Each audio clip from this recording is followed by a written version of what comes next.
Kita berpihak dan membantu korban. Kami di pihak korban, Caimin respon anak anggota DPR RI fraksi PKB diduga aniaya janda muda hingga tewas.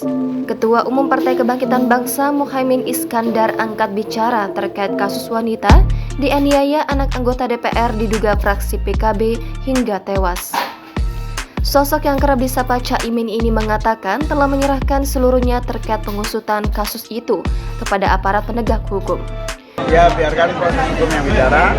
Dan paling penting kita berharap bahwa akan transparan.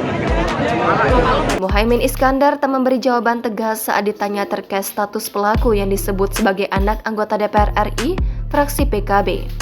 Meski begitu, ia menegaskan telah memberi instruksi bahwa PKB akan berpihak pada keluarga korban. Anaknya anggota DPR. Ya, pokoknya saya sudah minta pada teman-teman PKB berpihak pada korban.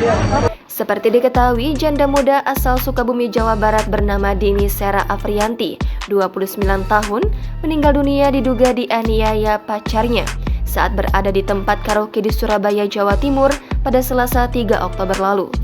Terduga pelaku, Georgios Ronald Tanur alias GRT merupakan pacar dari korban bernama Dini Sera Afrianti alias DSA. GRT diketahui diduga merupakan anak anggota DPR RI dari NTT.